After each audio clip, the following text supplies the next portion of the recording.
temas da Fundação do Instituto Brasileiro de Geografia e Estatística, IBGE, junto à Comissão Nacional de Cartografia, CONCAR, e coordena o CIND, Comitê para a Implantação da Infraestrutura Nacional de Dados Espaciais. Dentre os principais temas de atuação estão a integração e interoperabilidade de dados, infraestrutura de dados espaciais e bancos de metadados. Então, Wesley, por favor. Assumir, então. Muito obrigado. Esse funciona assim? Não.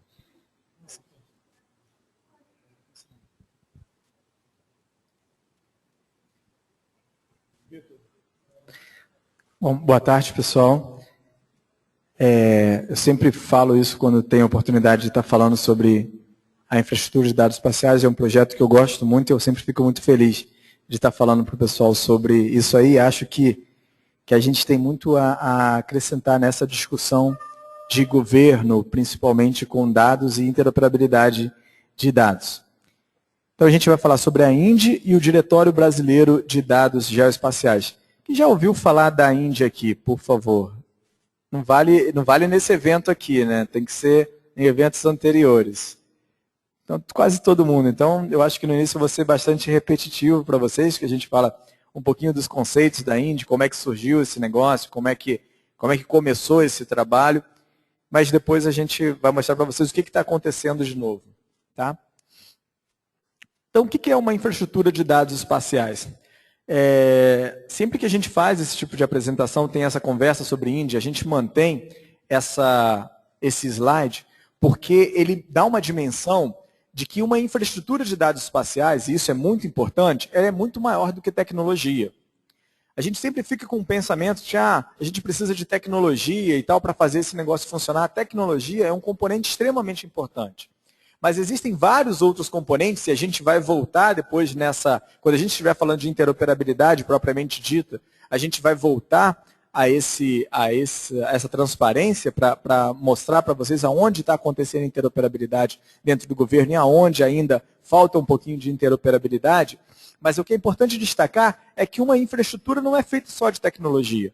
Ela não é feita só com um componente. A gente precisa envolver uma série de pessoas, uma série de conjunto de dados, um componente muito importante que é o institucional, tecnologia e normas e padrões para fazer com que esse negócio funcione. Outro ponto que também é de muita relevância quando a gente fala numa infraestrutura de dados espaciais é que ela é realmente uma infraestrutura. Ela é uma via ou uma base para que em cima daquela base os dados possam ser distribuídos para todos aqueles que têm interesse em receber, encontrar e acessar esses dados consigam fazê-lo da melhor forma. Isso é infraestrutura. A infraestrutura, quando a gente fala de infraestrutura, a gente não está definindo se a gente está falando de dados cartográficos, dados isso, dados aquilo. Não, quando a gente está falando da infraestrutura, nós estamos falando das bases para que os dados possam trafegar e possam ser encontrados por qualquer cidadão, governo ou cidadão. Tá? Motivações para uma infraestrutura de dados espaciais. Não precisa falar sobre isso com vocês, sobre motivações, objetivos e justificativa, porque todo mundo hoje, se eu também perguntar para vocês quem é que tem um celular ou quem é que usa no seu computador, que faz uso constante de gel em equipamentos, sejam móveis ou seja num computador pessoal, todo mundo vai levantar a mão também. A importância do dado gel, vocês não são um público para quem a gente precisa falar da importância do dado gel. Você chega hoje no aeroporto e para saber para onde você vai, você consulta o Google ou consulta alguma coisa no teu celular. Se você desconfia do taxista, você vai ver se ele está fazendo a melhor rota pelo teu celular. Hoje em dia, as aplicações para você chamar um táxi, elas te permitem verificar se tem um taxista mais perto de você. Então, a motivação para o gel é o uso, a importância do uso que o gel ganhou dentro do nosso dia a dia. Além disso, para governo especificamente, o gel ele tem uma importância que é totalmente estratégica, que é mostrar, tanto para governo e para cidadão, aonde estão acontecendo os fatos para que ele possa tomar as decisões para as políticas públicas, em apoio às políticas públicas. Não importa eu dizer que existe uma estatística, estou vendo o pessoal de segurança aí, né? Não importa dizer que tem uma estatística de que existe violência em tal lugar, no âmbito do estado do Rio de Janeiro, ou da cidade do Rio de Janeiro. O que as pessoas querem saber hoje é o que está acontecendo no entorno delas, perto delas. Não importa eu falar para vocês que o IBGE lançar um dado falando sobre educação, sem mostrar para vocês que aonde está acontecendo aquilo de fato. Que aquilo acontece do meu lado. Aquilo acontece perto de mim. Aquilo não acontece só distante de mim. As pessoas, eu sempre cito isso também, antigamente quando você ouvia falar num evento, como uma guerra, alguma coisa assim, a gente entrava nos jornais, no Globo, por exemplo, e aparecia lá o gráfico da violência. Olha, foram tantas pessoas assim, tantas pessoas sofreram isso, aconteceu tais e tais coisas, e hoje em dia não. Hoje em dia você entra, você vê infográficos, você vê gráficos sobre mapas. E essa é me permitam chamar de evolução, porque é assim que eu acredito, né? Essa é uma evolução que aconteceu de poucos anos para cá. Outro exemplo também de como isso é importante para a gente, as aquisições do governo federal. Muitas vezes as aquisições eram feitas de forma completamente descentralizada, né? Então, eu tinha aquisição de imagens de satélite e tal, porque não se tinha visibilidade daquilo que já havia sido adquirido pelo próprio governo. Então, uma infraestrutura de dados espaciais, ou a possibilidade de você ter uma infraestrutura onde está documentado, onde está disseminado tudo aquilo que existe de dados geoespacial, isso permite que eu não refaça essa aquisição, mas que eu procure os mecanismos, ou que então que eu faça junto com alguém, para que a gente possa fazer a otimização dos recursos públicos. E a gente podia passar mais um tempo aqui falando sobre motivações, mas tem um caso, para mim, emblemático, que eu já falei algumas vezes, até aqui mesmo, aqui nesses eventos da UERJ, que foi aquele evento aquela tragédia que aconteceu em Niterói, no Morro do Bumba. E quando aconteceu aquele evento, logo em seguida nós vimos uma pessoa do Corpo de Bombeiros, ele estava falando assim, nós ainda não conseguimos fazer uma estimativa de quantas pessoas foram afetadas, ou de quantas pessoas sofreram dano ali, porque nós não temos mapas atualizados daquele local. Em seguida, muito pouco tempo depois mesmo, cerca de minutos, foi entrevistado alguém da prefeitura, e essa pessoa da prefeitura estava colocando disponível os mapas que ela tinha daquele local, que eram mapas atualizados. Então, assim, se a informação existe, mas ela não é fácil de ser localizada, ou se ela é localizada, mas não é fácil de ser utilizada, eu não sei como usar aquela informação, ela não existe, não tem se perde. Isso não é o que as pessoas esperam. E um outro exemplo também que eu sempre falo, aproveitar que tem bastante gente do IBGE aqui também. Uma vez eu participei de uma mesa que tratava do tema integração, e esse tema integração falava sobre dados gravimétricos, né?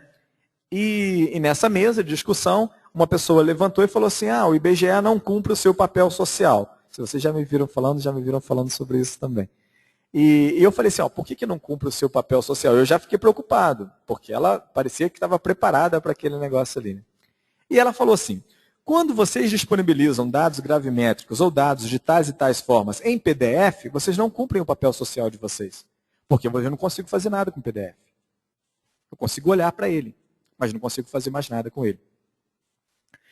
Então, eu não vou entrar no mérito se o IBGE tinha esse dado, o IBGE até tinha esse dado disponível de outra forma, mas no final, assim, se a pessoa não consegue encontrar, é um problema nosso.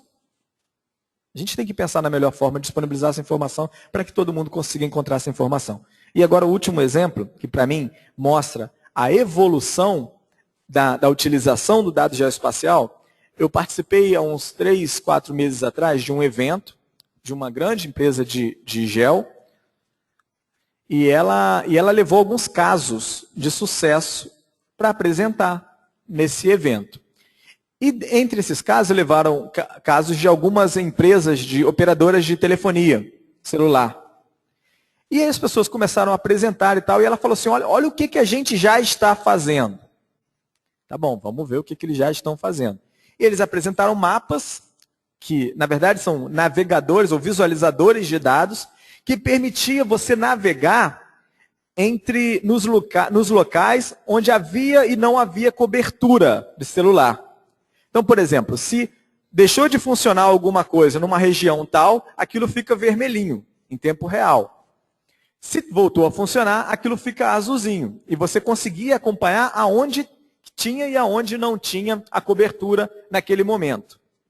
E no final das perguntas, e isso foi apresentado como um caso de sucesso, e se você pensar um pouquinho tempo atrás, onde os dados estavam em PDF e tal, isso é um caso de sucesso.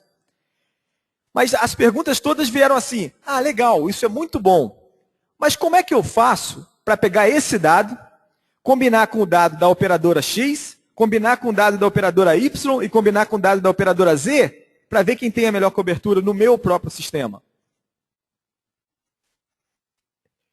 Nós estamos criando uma cultura de consumir dados geoespaciais. E não só consumir dados da forma que as pessoas apresentam para a gente. Eu quero ter o poder de consumir esses dados, manipular esses dados e gerar novos produtos. Por isso, interoperabilidade é essencial. E a base para isso tudo hoje, no governo brasileiro, no Estado brasileiro, melhor dizendo, é a infraestrutura nacional de dados espaciais. Ela é o local para a disseminação desse tipo de dado ou informação. Sem entrar numa discussão sobre esse dado deve estar lá ou esse dado não deve estar lá, porque essa discussão já foi feita em vários outros âmbitos, mas os conceitos eles estão mudando. Por exemplo, nós tínhamos dificuldade em outros momentos, de disponibilizar dados que tem um nome, que é um nome que as pessoas, às vezes, alguns não gostam muito, de aglomerados subnormais. E quando as primeiras vezes que a gente falava sobre aglomerados subnormais, que são as favelas e outras coisas mais, né? Ou são só favelas, aglomerados subnormais? O pessoal aí basicamente favelas. Então, quando a gente falava sobre isso, era um problema sério para disseminar esse tipo de dado, porque a cultura era, isso não pode ser mostrado. Isso pode mexer em valor de IPTU. Se eu mostro a evolução de uma favela, eu posso questionar se o IPTU que eu estou pagando, que eu pagava antes, continua sendo o IPTU que eu devo pagar agora. Nós vimos, eu presenciei essas discussões. E a cultura que eu vejo acontecendo hoje é que esses dados devem estar disponíveis. Porque é um dado que é de interesse da sociedade. É um dado que a sociedade, de certa forma, já pagou por ele é de interesse da sociedade e ele deve estar disponível para a sociedade. Então, essas são as principais motivações para você ter uma infraestrutura de dados espaciais. São os objetivos de uma infraestrutura de dados espaciais. E são a justificativa para que a gente invista recursos, né, em ter uma infraestrutura de dados espaciais. Baseado em tudo isso, o Brasil entendeu que tinha que ter uma infraestrutura. Então, em 27 de novembro de 2008, lançou um decreto, e esse decreto dizia que tinha que se definir políticas, conjunto de dados e metadados que devia estar nessa infraestrutura, o que de tecnologia era necessário, quais são os padrões, quais são os recursos humanos necessários e os marcos legais para essa infraestrutura de dados espaciais. E esse decreto dizia, olha, a partir da data de sua publicação, vocês têm algum grupo que vai ser definido e tem 180 dias para criar um plano de ação para a implantação dessa infraestrutura. Foi o que foi feito, foi criado um comitê chamado CIND, que era composto por técnicos de diversos órgãos ligados à utilização, seja consumo ou produção de dados geoespaciais. Foram cerca de 115 integrantes. O pessoal trabalhou com afinco nesse plano de ação. Era um desafio, porque dentro do governo, você falar num projeto de 180 dias para escrever um plano de ação com 115 pessoas, onde nenhuma delas é dedicada integralmente a esse plano de ação, a partir de novembro, que tem dezembro, janeiro e fevereiro, é um desafio, e isso foi feito, conseguimos fazer um plano de ação, que é um livrinho amarelo, que vocês têm acesso através do site da CONCAR, em www.concar.gov.br, e foi feito um plano de ação que definia os rumos da infraestrutura nacional de dados espaciais. Como era um projeto que contava com 115 integrantes de diversas instituições, ele nasce interoperável, vamos dizer assim, por natureza.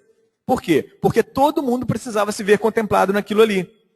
E ninguém queria modificar os seus próprios sistemas, modificar a sua própria infraestrutura para que esse negócio funcionasse. Então tinha que ser uma infraestrutura abrangente, consequentemente interoperável, para atender a necessidade da maioria das pessoas que participavam ali. Então foi construído um plano de ação, esse plano de ação foi dividido em 8 capítulos e conta com cerca de 250 páginas que definem a infraestrutura nacional de dados espaciais. O principal conceito nessa infraestrutura é o que a gente chama de DBDG, Diretório Brasileiro de Dados Geoespaciais. Nesse Diretório Brasileiro de Dados Geoespaciais, aí vamos fazer uma distinção. A INDE, como eu falei, ela contempla infraestrutura, a tecnologia em si, contempla dados, metadados, padrões, pessoas, um componente legal, alguns conceitos dedicados à parte institucional, e ela se materializa em tecnologia, em intercâmbio de informações, através do conceito de Diretório Brasileiro de Dados Geoespaciais, que funciona como um diretório mesmo, onde não existe uma base de dados centralizada, essas bases de dados elas estão espalhadas nos diversos órgãos, e eu tenho um órgão central que coleta essas informações através do conceito de serviços web, baseado em padrões que foram definidos para essa infraestrutura, segundo as políticas, para que todo esse dado pudesse ser interoperável. Para que isso acontecesse, era necessário suporte e capacitação para que os órgãos pudessem estar aderentes a essa infraestrutura nacional de dados espaciais. Então, a CONCAR, através do braço executivo dela, que é o IBGE, né, para ações relacionadas à INDE, ela provê periodicamente suporte e capacitação nas tecnologias, nos serviços, no conceito de serviço, nos padrões e nas políticas para a adesão à infraestrutura nacional de dados espaciais. Qualquer instituição, especialmente de governo federal, estadual e municipal, podem fazer adesão à infraestrutura nacional de dados espaciais e compartilhar os seus dados nessa infraestrutura, dentro do Diretório Brasileiro de Dados Geoespaciais. Então, como é que funciona o acesso por pessoas, pela sociedade, ao Diretório Brasileiro de Dados Geoespaciais? Quais são as aplicações disponíveis e como se dá o acesso? Existe um portal da Infraestrutura Nacional de Dados Espaciais.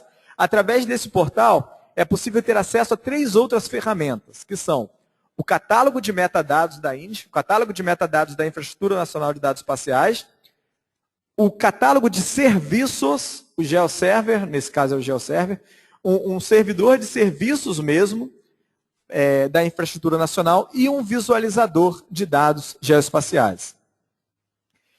Essas 2 ferramentas, que são o visualizador e o GeoServer, o GeoServiços, eles procuram atender a 2 públicos distintos. O público especializado, que está acostumado a consumir serviços web baseado em padrões, OGC, por exemplo, ele vai consumir os serviços web diretamente daqui no seu próprio cliente, no seu próprio ArcGIS, qualquer coisa, no QuantumGIS, no GVSig. Ele vai lá, vai apontar para um endereço e vai passar a consumir os serviços. E isso já é uma mudança de cultura. Eu vou falar um pouquinho só sobre essa mudança de cultura daqui a pouco. Agora, eu preciso também atender a um público leigo, que é um público que não tem esse costume de consumir serviços. E onde é que ele vai visualizar os dados que a gente está disponibilizando? Ele vai visualizar através do visualizador da INDE, que não tem outra ambição a não ser de ser um visualizador. Ele não é um SIG. Ele não vai permitir que vocês tenham funcionalidades que são próprias de um SIG. Ele é um visualizador. Tá? Então está aqui. E o coração desse negócio mesmo é o catálogo de metadados da INDE, que é a partir desse catálogo de metadados que vocês vão ter acesso, vão encontrar todas as informações disponíveis na INDE, ou seja, aquele nó, aqui, esse diretório e esse carinha aqui atrás, aqui no meio, ele é, para ilustração, para que vocês entendam, o catálogo de metadados da Indy. A interoperabilidade e a integração, ela acontece efetivamente no catálogo de metadados. A partir de uma pesquisa no catálogo de metadados, você encontra o tema que você busca e você pode ser direcionado para consumir os dados daquele tema aqui, num servidor GEL, através de serviços WMS, WFS, ou aqui no visualizador. Atende a um público especialista e atende a um público leigo. As pessoas também podem fazer acesso direto às ferramentas, mas o caminho que eu entendo que é o melhor caminho é a busca no catálogo de metadados, e a partir do catálogo de metadados vocês consomem esses dados e informações. Eu vou tentar mostrar isso para vocês rapidinho, depois ali. O catálogo de metadados, eu chamo ele de coração da infraestrutura nacional de dados espaciais, por quê? Porque é ele que dá conhecimento de quais produtos existem nessa infraestrutura. E além de dar conhecimento, é ele que mostra para vocês como é que você pode utilizar, qual é a qualidade daquele dado, e te permite fazer uso daquela informação, o melhor uso daquela informação, o uso que você queira fazer da informação. Então, esse catálogo de metadados é onde as coisas efetivamente acontecem. Tá? O que eu falei para vocês sobre a mudança de cultura é, quando a gente fala sobre interoperabilidade, eu vou falar um pouquinho mais sobre isso lá na frente, quando a gente fala sobre interoperabilidade de verdade, a gente fala assim, interoperabilidade de dados. O que é interoperabilidade de dados? É permitir que dois sistemas ou duas máquinas elas consigam acessar uma informação da outra e combinar essa informação, combinar esses dados, para ser mais purista, combinar esses dados, gerando uma terceira informação. E quando uma máquina consegue fazer isso conversando com outra máquina, ali está acontecendo a interoperabilidade. Né? E para que haja interoperabilidade, aqueles conceitos que eu mostrei para vocês lá atrás, de serviços web, de padrões, tudo isso, eles têm que existir. Eles têm que estar presentes. E a gente tem a cada dia uma demanda por interoperabilidade. Todo mundo fala assim, não, eu quero fazer combinando, como foi aquele exemplo que eu dei para vocês, dos casos de sucesso que foram apresentados, mas que no final todo mundo falou assim, tá bom, isso é legal, mas agora eu quero consumir isso junto com outras informações. Então as pessoas querem fazer isso. Mas apesar de todo mundo falar que quer fazer isso, quando a gente participa das capacitações da Indy, a gente passa o tempo todo falando assim, serviços web, você não precisa mais se preocupar em ter, por exemplo, a malha municipal do IBGE guardada com você. Você pode consumir diretamente a malha municipal do IBGE através de um serviço web. E essa malha vai estar sempre atualizada. Se aparecer um município novo, ou um montão de município novo, como estão falando agora, se aparecer um montão de município novo, o seu produto vai estar atualizado. Por quê? Porque você vai estar trabalhando em cima da malha municipal oficial e tal. Todo mundo ouve isso e acha uma maravilha. Mas você sabe qual é a pergunta que eu mais escuto no final? Onde que eu baixo o shape?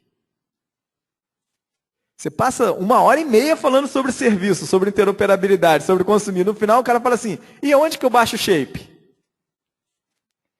Então é uma cultura que precisa ser sendo trabalhada e está sendo trabalhada a cada dia.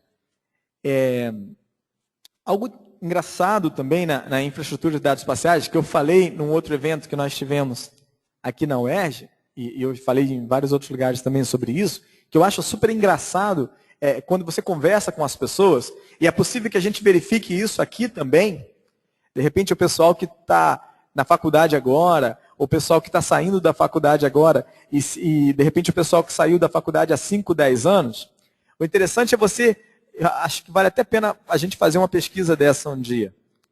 Como é que vocês enxergam os dados geoespaciais brasileiros?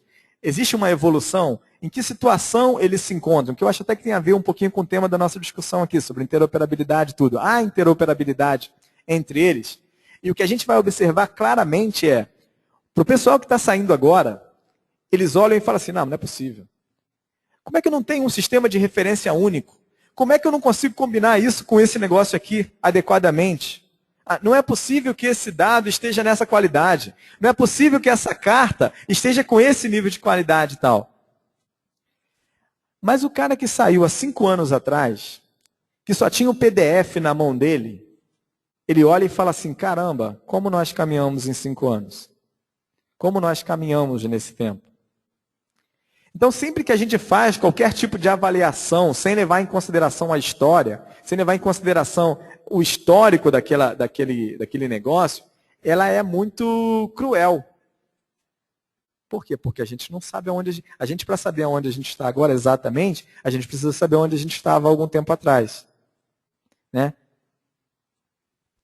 E aí tem aquela expressão do Martin Luther King lá que fala assim, ó, nós não somos o que queremos ser, né, mas também nós não somos mais o que éramos. E isso que é importante, eu acho que a gente levar em consideração. Essas ferramentas, elas são integradas, então eu tenho uma via de mão dupla, eu tenho do catálogo de metadados, eu chego aos serviços, né, e aos dados no visualizador, e do visualizador eu também chego às informações relacionadas aos metadados, que são informações que descrevem o dado, permitem a utilização, permitem a busca, ou na verdade não é a busca, é encontrar a utilização e a exploração desses dados. Além desses instrumentos que a gente já mostrou para vocês, ou desses sistemas que a gente mostrou para vocês aqui, que são esses 4, basicamente, existem outros instrumentos de apoio que nós estamos trabalhando, que são, por exemplo, serviços web para a integração com a Infraestrutura Nacional de Dados Abertos. Ainda é Infraestrutura Nacional de Dados Abertos. É um conceito do Estado brasileiro também, de que todo dado brasileiro, todo dado ou informação brasileira, ele tem que estar disponível no modelo aberto para que você possa combinar, agregar valor àquilo e gerar uma outra informação. Essas informações, essas infraestruturas, tanto a Indy como a Ainda, elas cresceram muito próximas uma da outra, porque a Indy, na verdade, ela é precursora da Indy, e ela serviu como base para... A Indy é precursora da Ainda, e ela serviu como base para a Ainda, mas elas estão sendo integradas efetivamente nesse momento. Hoje nós temos um serviço onde quem faz adesão à INDE, Infraestrutura Nacional de Dados Espaciais, ele está automaticamente disponibilizando suas informações em dados abertos na INDA, na Infraestrutura Nacional de Dados Abertos.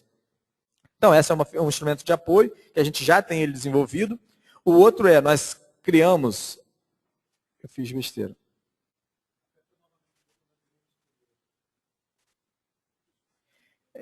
Obrigado. Recentemente também, nós criamos o visualizador da Indy, nós fizemos uma proposta de que ele fosse uma ferramenta que pudesse ser integrada a qualquer outro portal, a qualquer outra página web, sendo customizada para atender às necessidades daquela pessoa que quer utilizá-la. Exemplo, porque eu acho que isso ficou complicado o que eu falei. Imagina que o Ministério do Desenvolvimento, ele quer incorporar ao seu próprio website uma ferramenta de visualização de dados, só que ele não quer levar toda aquela infraestrutura, ele não quer levar todos aqueles dados que estão na Indy. Ele quer levar só um pequeno volume daquilo. Então, hoje, através de parâmetros passados na URL, é possível você incorporar o visualizador da Indy em outras aplicações, customizando o que você quer que apareça ali. E isso é extremamente importante para o governo, por quê? Porque faltava esse conhecimento de geo. E não precisa todo mundo sair investindo em construir a sua própria plataforma para visualização de dados. Você pode consumir esses dados através do próprio visualizador no seu website. Isso é chamando o visualizador através de uma URL. Tá? Para facilitar um pouquinho isso, até o Diego foi o principal executor, que está aqui, ele criou uma interface, Diego e o Diego também, né? Foram os Diegos. Criaram uma interface, porque esses parâmetros são um pouquinho complexos, onde você consegue acessar essa interface e falar assim, ó, eu quero o visualizador da Indy no meu site, mas eu quero que não apareça isso, não apareça isso, não apareça aquilo, só apareça as camadas X, Y, Z. Ele vai gerar uma URL para você, que você vai incorporar ao teu próprio site, levando uma ferramenta de visualização para o teu próprio site. Então, isso é algo que já está pronto e é um dos instrumentos de apoio que a gente está desenvolvendo. Além disso, nós estamos criando nós observamos que no governo existem muitas instituições que disponibilizam dados em planilha e que gostariam de consumir esses dados que estão em planilhas, Excel, CSV e tal, em formatos de mapas mesmo, em cartogramas. Por exemplo, imagina, pegar um exemplo do IBGE mesmo, uma planilha onde contenha os dados do PIB por município, ou do PIB por UF, Unidade da Federação. A gente percebe que tem muitas instituições que têm esse dado em planilha, mas não tem uma cultura de trabalhar o dado GEL, para disponibilizar o dado GEL. Então nós estamos disponibilizando um serviço que essa planilha, se ela contiver uma coluna com o geocódigo do IBGE, o geocódigo dos municípios, ou o geocódigo das UFs, a gente automaticamente, vocês chamam esse serviço passando um parâmetro, e a gente gera, na verdade a interface é para isso, né, Diego? Tá. Então a interface é para isso. Ele vai gerar uma URL para o visualizador da Indy, onde você vai consumir esse dado seu, que está numa planilha em GEL, podendo combinar esses dados com qualquer outra informação. E você não está disponibilizando isso para todo o público, você está consumindo os seus dados. Eu posso disponibilizar essa URL depois para que ela seja consumida por todos. Mas o que a gente está fazendo é dar a possibilidade, através de chamada a um serviço, de qualquer instituição consumir um dado de uma planilha no formato GEL, podendo combinar esse dado com qualquer outra informação que está disponível lá na Indy, no visualizador da Indy. E isso tem um ganho muito significativo. Muito significativo. Agora, então, a gente está fazendo um trabalho com o governo de uma forma geral, que hoje o pré-requisito é que todos os sistemas do governo, na minha opinião, todos os sistemas que fazem uso de dados de localidade, né, de cidade, de municípios, distrito, subdistrito e tal, que eles utilizem o geocódigo do IBGE para os municípios, que é quem de direito deve disseminar essa informação. Então, tendo o geocódigo do IBGE, automaticamente a gente consegue gerar essa informação em mapa. E tem outras coisas que a gente está fazendo também, mas eu acho que as principais a se destacar agora são essas aí. Então aqui eu tenho alguns exemplos do visualizador, da gente mostrando essa interoperabilidade de serviços, entre sistemas diferentes. O pessoal não gosta muito, o pessoal que é puritano e trabalha com integração e interoperabilidade, eles não gostam do termo interoperabilidade de dados, porque interoperabilidade não é de dados, é de sistemas, é de serviços e tal. Mas para ficar mais fácil da gente entender, ali são dados que estão sendo consultados e estão sendo e há interoperabilidade entre eles. Na verdade, são serviços, por isso que eu posso chamar de interoperabilidade. E aqui eu estou, através de um sistema, que é o visualizador da Indy, eu estou cruzando informações uma informação do IBGE, que são a região de influência das cidades, e uma informação que é do Ministério do Planejamento, que é onde eles estão investindo em universidades, em ensino. E aí você aqui, sem fazer nenhum juízo, você consegue tomar uma decisão em cima de dados com mais substância, né? Com dados efetivos. Por exemplo, aqui você observa que existe um centro aqui, onde todo mundo, quando precisa de um serviço, ele vai procurar nesse centro aqui. Você vê que aqui tem um outro município, um outro município, para onde vem um grupinho de pessoas. Então eu posso tomar uma decisão. Eu posso falar assim, olha, qual é o melhor lugar para eu investir em ensino e capacitação? Bom, o pessoal está acostumado a vir para cá.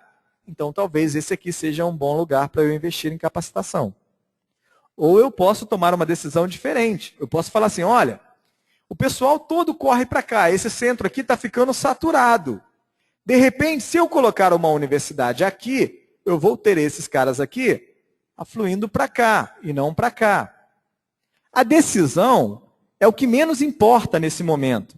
O mais importante por que existe essa plataforma, porque as instituições estão aderentes a esses padrões, é que é possível fazer essa tomada de decisão aqui. É que é possível usar essas informações para tomada de decisão. Porque existem padrões e porque existe uma infraestrutura que permite que esse negócio aconteça. Aí é um exemplo.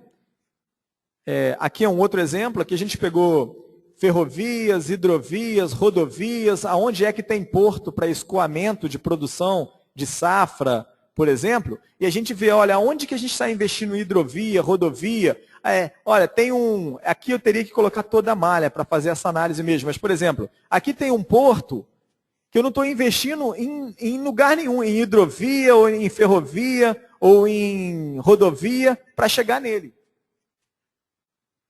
Será que eu tenho rodovias adequadas para fazer o escoamento nesse porto aqui? Isso só é possível porque eu tenho aqui Ministério do Transporte, sei lá, mais algumas outras instituições ali, disponibilizando dados num formato, no mesmo padrão e tal, tal, tal. Então, nessa discussão, depois se nós temos interoperabilidade, se nós caminhamos para ter condição de fazer com que os nossos dados sejam interoperáveis e tal, eu queria destacar quais são os conceitos do governo sobre interoperabilidade, nos quais ele se baseia. E aí, me permitam ler esse monte de coisa aqui, porque eu não decorei todas elas. Então, assim, eu tenho intercâmbio coerente de informações e serviços entre sistemas. Deve possibilitar a substituição de qualquer componente ou produto usado nos pontos de interligação por outro de especificação similar, sem comprometimento das funcionalidades do sistema. Ou seja, eu tenho que ter serviços disponíveis e eu tenho que permitir que esses serviços possam se comunicar para gerar uma outra informação. Que é tudo aquilo que a gente está falando. Pelo que nós mostramos para vocês, a tecnologia que nós temos hoje disponível, o que está definido na infraestrutura, permite que eu faça isso. Hoje, já. Habilidade de transferir e utilizar informações de maneira uniforme. Sim, maneira uniforme envolve padrões. E eficiente entre várias organizações e sistemas de informação. Esse é um conceito do governo da Austrália, que o governo brasileiro adota. Habilidade de 2 ou mais sistemas, blá, blá, blá, blá, blá, blá, de interagir e de intercambiar dados de acordo com um método definido de forma a obter os resultados esperados. É o que a gente consegue fazer hoje no visualizador da Índia e é o que vocês conseguem fazer com qualquer cliente consumindo serviços na Índia. Interoperabilidade define-se 2 componentes de um sistema desenvolvidos com ferramentas diferentes, de fornecedores diferentes, podem e não atuar em conjunto. O que é importante na infraestrutura nacional de dados espaciais hoje são os padrões e não a ferramenta. Eu posso ter ferramentas, por exemplo, ferramentas proprietárias da Esri, conversando com ferramentas livres, como é o caso do GeoNetwork, GeoServer, desde que eles falem nos mesmos padrões. São os padrões que estão implementados para a infraestrutura nacional de dados espaciais. Então, nesses conceitos de interoperabilidade, já até me adiantando, aí, eu vejo que nós temos condição de interoperabilizar. Agora, tem um outro ponto, que é, naquilo que diz respeito à tecnologia e tudo, a gente está conseguindo interoperabilizar. Agora, tem um outro ponto que é o seguinte, para que se conquiste a interoperabilidade de fato, as pessoas devem estar engajadas num esforço contínuo para assegurar que os sistemas, processos e as culturas da organização sejam gerenciadas e direcionadas para minimizar as oportunidades de troca e reuso da informação, tanto interna como externamente ao governo. Então, quando a gente mostra agora, de novo, esses componentes de uma infraestrutura de dados espaciais, no que eu começo a acreditar quando a gente fala em qual é a nossa situação, a nossa capacidade de fazer de interoperabilizar dados entre instituições governamentais e sociedade? Eu vejo interoperabilidade aqui, eu vejo aqui, eu vejo normas e padrões bastante evoluídas. Nós temos normas e padrões para que esses dados sejam interoperáveis, mas aqui e aqui, nós precisamos de disseminar uma cultura de interoperabilidade. Que é essa cultura que, naqueles casos de sucesso que eu falei lá, as pessoas não tinham. Com aquilo que elas fizeram, A tecnologia para que elas conseguissem combinar as informações dos seus casos de sucesso, lá, dessas operadoras, por exemplo, de telefonia celular, para que todas pudessem disponibilizar o dado, de forma que ele pudesse ser acessado no meu próprio sistema lá, e combinados para que eu gerasse uma outra informação, tecnologia para isso era simples. O que precisa haver é a cultura, é a vontade de fazer. Então aí, esse é muito o momento em que eu acho que nós nos encontramos. Na medida em que a cultura, agora, eu também não tenho dúvida, que na medida em que a cultura do consumo aumente, na medida que a cultura do consumo do serviço aumente, que eu deixe de me preocupar com uma informação que não é minha, deixa que o IBGE, ou que o Ministério do Meio Ambiente, ou que a CPRM se preocupe com aquilo que é a responsabilidade dela, e eu passo a consumir essa informação, e eu me preocupo com aquilo que é minha responsabilidade, eu começo a incentivar essa cultura da interoperabilidade. Na medida em que eu começo a fazer esse tipo de questionamento que foi feito no evento que eu comentei, onde eu falo assim, tudo bem, isso é muito legal, mas agora eu quero pegar isso aí e quero combinar com o da outra operadora, para ver quem tem a maior cobertura. Eu chegar a essa definição, no local que me interessa, aí eu começo a criar essa cultura de interoperabilidade. E na medida em que as instituições começam a ser demandadas para isso, elas começam a pensar nessa cultura. Então, dentro dessa nossa discussão de interoperabilidade de dados e tal, o que eu vejo hoje é que nós precisamos desenvolver a nossa cultura para a interoperabilidade. Não acho que o nosso problema seja mais em tecnologia, não acho que a nossa dificuldade seja em normas e padrões, mas acho que ainda está dentro das instituições, nas políticas definidas nas instituições para a disseminação desses dados e informações.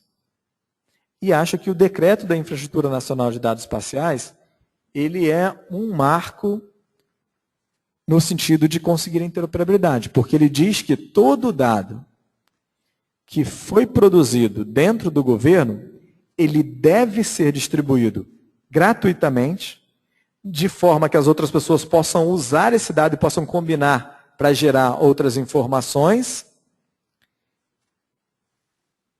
Isso aí. E que tem que ter os metadados, que todo dado precisa ter os seus metadados, que são extremamente importantes para que você saiba de que forma você pode utilizar aquele dado ou informação. Tá, gente? Então, é isso que eu tinha para apresentar para vocês. Tem bastante mais coisas já sobre a infraestrutura nacional, para que vocês possam dar uma olhadinha. Acho que não vai dar tempo, mas os endereços das ferramentas estão aqui. Sugiro vocês entrarem no visualizador da Indy, para quem nunca entrou, sugiro entrar no visualizador da Indy e ver como é que funciona, quais são as informações que já estão disponíveis lá. Todas as informações que estão disponíveis lá, elas são consumidas dos próprios nós, elas não são informações centralizadas numa base de dados única, não. Quem tem autoridade sobre aqueles serviços, sobre aqueles dados que estão lá, são as instituições que produzem esse dado, não é uma instituição que guarda essa informação, são as próprias instituições, e ali você vai ver a interoperabilidade entre serviços acontecendo. Tá? Então, é isso aí. Obrigado. Não sei como é que vai ser agora, se tem perguntas, se tem qualquer coisa. Então, obrigado, gente.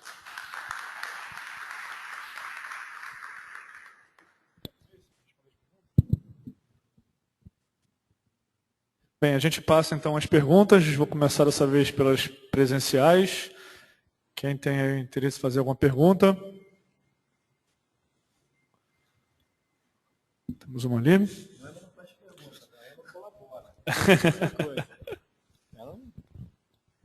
Não, eu sou Moema do IBGE.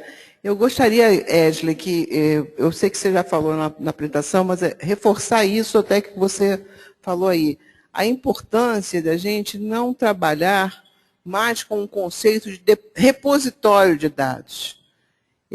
A importância que você trabalhe com esse conceito de IDE, de base distribuída, né? Que isso é que vai dar a dinâmica, a geoinformação e fazer ela evoluir. Eu acho que eu gostaria que você reforçasse um pouco esse aspecto. A Moema participa da infraestrutura de dados espaciais desde o início. Ela teria mais condição do que eu de falar sobre isso que ela propôs aí. Ela conhece várias outras infraestruturas ao redor do mundo. E é isso que a Moema comentou. A forma como nós consumimos os dados, ela muda a partir do momento em que a gente tem uma infraestrutura que nos apoie nesse negócio.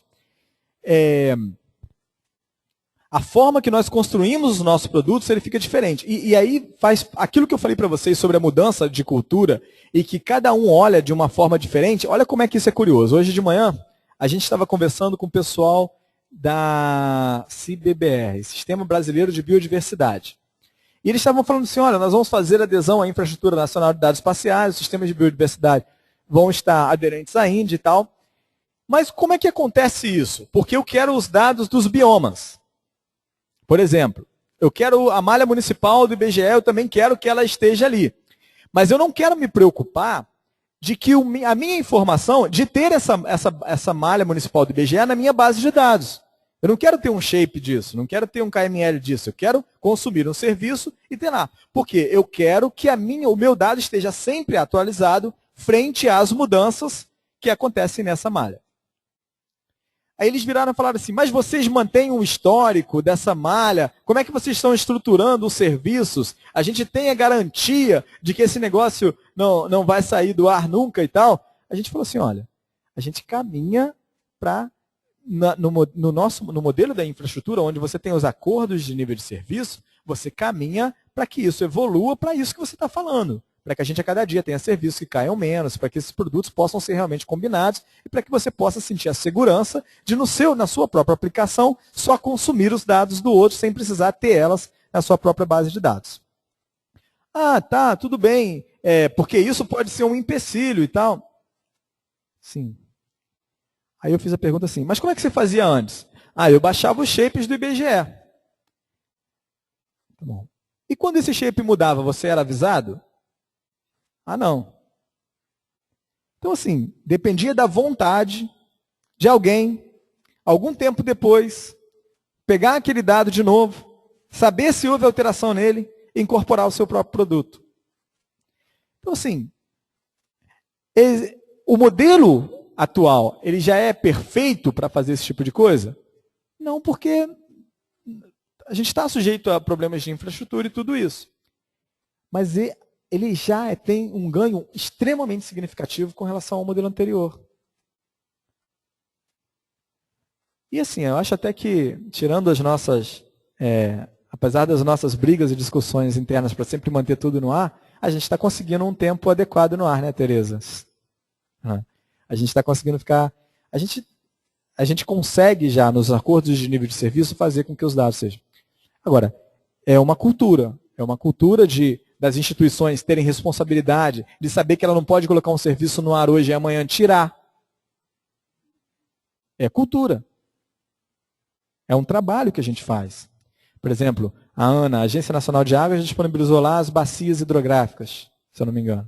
Tem lá um dado da ANA que eu acho que as bacias hidrográficas... A FUNAI, com terras indígenas, ela precisa saber que ela não pode de uma hora para outra, ela tem um acordo de nível de serviço, ela precisa saber que amanhã ela não pode acordar e falar assim, não estou afim de botar esse dado mais lá.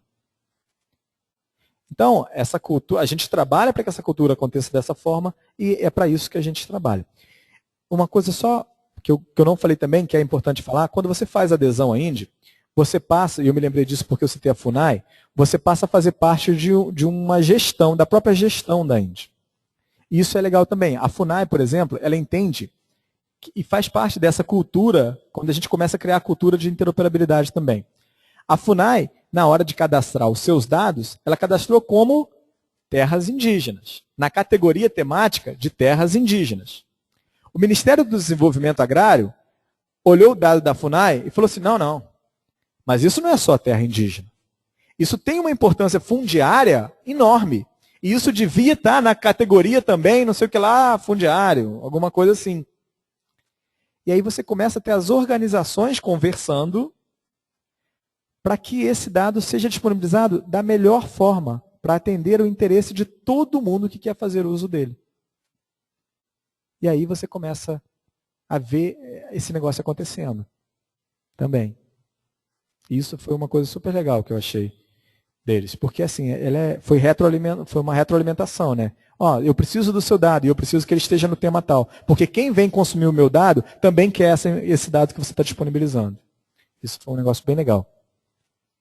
Não sei se a Moema quer complementar o que eu falei.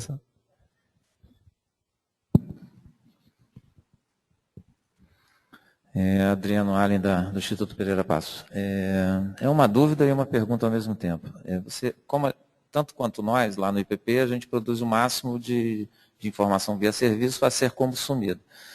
A INDE determina, seguindo os seus padrões, que eu forneça as informações e inclua as informações lá.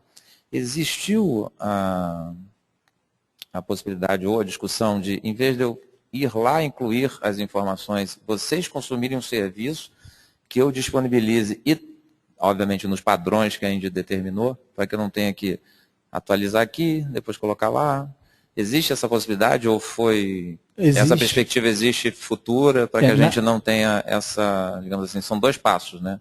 Eu já produzo isso, incluindo, obviamente, nos padrões da INDE, mas eu vou ter que ir lá, atualizo aqui, depois atualizo lá. Tem essa perspectiva? Na verdade, esse atualizo lá, ele só acontece para quem não tem a sua própria infraestrutura. O conceito principal da INDE é o que você falou. É eu consumir o seu. Esse é o principal. Ela nasceu assim. O que nós fizemos foi, existem instituições que não têm condição de ter o seu próprio. Então nós criamos um nó central, que é uma modalidade de adesão, onde você vai lá e disponibiliza porque você não tem o seu próprio. Mas o conceito principal dela é o que você falou. Que é da gente consumir o seu dado onde ele está. Isso se dá em 2 etapas. Uma etapa é, quando você tem um catálogo de metadados, por exemplo, se eu não me engano, no IPP, vocês usam o ArcGIS Server. O ArcGIS Server, ele disponibiliza os dados em REST e em WMS também. A hora que vocês habilitarem o WMS, vocês podem automaticamente, aí vocês ganham, na adesão à INDE, vocês ganham um login e senha no visualizador da INDE, e vocês podem utilizar o visualizador para configurar o seu serviço lá da forma que você quiser, na categoria de informação que você quiser e tudo isso. O mesmo vale para os metadados. Provavelmente vocês têm o ArcCatalog lá também, que é um produto também da Esri. O ArcCatalog, ele conversa num padrão chamado CSW, que é o mesmo padrão que é utilizado pelo GeoNetwork. Então, a partir do nosso catálogo de metadados central, você só precisa habilitar o CSW e me dar o endereço do seu ArcCatalog. E automaticamente a colheita já começa a acontecer. E aí vocês passam a disseminar também a minha informação que está no meu serviço. Eu passo a disseminar a sua informação e você ainda tem a possibilidade de fazer parcerias com outras instituições que pertencem à INDE para que você consuma as informações dela no teu também. Por exemplo, no catálogo de metadados do IBGE hoje, você consegue encontrar informações do IBGE e do Ministério do Meio Ambiente, por causa de um convênio que houve os 2 há um tempo atrás.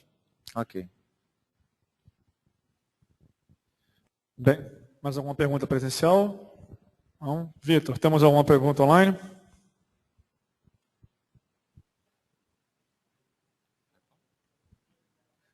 Temos uma pergunta do Sandro Amaral Nogueira. Há exemplos de municípios de médio e pequeno porte participando desta interoperabilidade na INDE ou somente de órgãos federais e estaduais? Nós temos alguns municípios de médio e pequeno porte que já estão aderentes tecnologicamente à INDE. Eles já aderiram aos padrões da INDE. Tem muitos municípios até fazendo isso. Eles já estão aderindo à Infraestrutura Nacional de Dados Espaciais. O que acontece, aderindo assim, eles estão aderindo às tecnologias da Infraestrutura Nacional de Dados Espaciais. O que acontece hoje é que, numa transparência que eu mostrei para vocês ali, eu disse para vocês que nós, quando uma instituição ela adere à INDE, nós disponibilizamos para ela suporte e capacitação. Vocês lembram disso, né? O que acontece? Se todas as prefeituras, ou se 50 prefeituras a cada ano, 50 mais ou menos, mas 100 prefeituras a cada ano quiserem aderir à INDE, eu não consigo dar suporte e capacitação para elas. O limitador hoje das prefeituras é a nossa capacidade de apoiá-las. O limitador hoje das prefeituras e dos estados é a nossa capacidade de apoiá-las para que elas entrem na infraestrutura nacional de dados espaciais. Porque a INDE tem ciclos. E o primeiro ciclo ele foi dedicado ao governo federal. Até por uma estratégia que eu não sei se foi a mais correta. Porque quando saiu o decreto, e quando houve esse incentivo, nós achamos que seria mais fácil conversar com os federais, com as instituições federais. E o que nós vimos logo em seguida foi prefeituras falando para a gente, olha, eu estou aqui, já tenho essa tecnologia, posso entrar? E aí, se a gente começa a falar para todo mundo pode, aí a Tereza, o Diego, as Terezas e o Fábio vão começar a ter muitos problemas. E a gente vai passar a ter que fazer, a gente faz capacitação, o Baiana não está ainda, mas se eu não me engano, de 2 em 2 meses a gente está fazendo uma capacitação, né, Moema? Nós teríamos que fazer quase toda semana. Nós temos mais de 500 pessoas já capacitadas. Bem mais de 500, né, Moema? Bem mais de 500 pessoas já capacitadas nas tecnologias da INDE para a confecção do seu nó. Só que, assim, as prefeituras hoje, para finalizar, as prefeituras hoje que já possuem, que têm condição de criar a própria infraestrutura, e já tem algumas, elas podem fazer a adesão à INDE. O que a gente não vai conseguir fazer é dar suporte e capacitação para todas elas nesse momento, por conta da nossa limitação de pessoal mesmo. Já entra no Harvest. Quem hoje tiver um GeoNetwork funcionando e fizer uma solicitação para a Concar de participação na INDE, ele já pode entrar no Harvest. Inclusive, a gente tem até instituições tipo universidades, a gente tem laboratórios de universidades que já participam da INDE. Então, assim, ela está bem aberta para esse tipo de participação, e principalmente das prefeituras. Só que a gente não consegue dar o suporte e capacitação para elas nesse momento. Bem, muito obrigado, Wesley, pela participação. Agradecemos aí.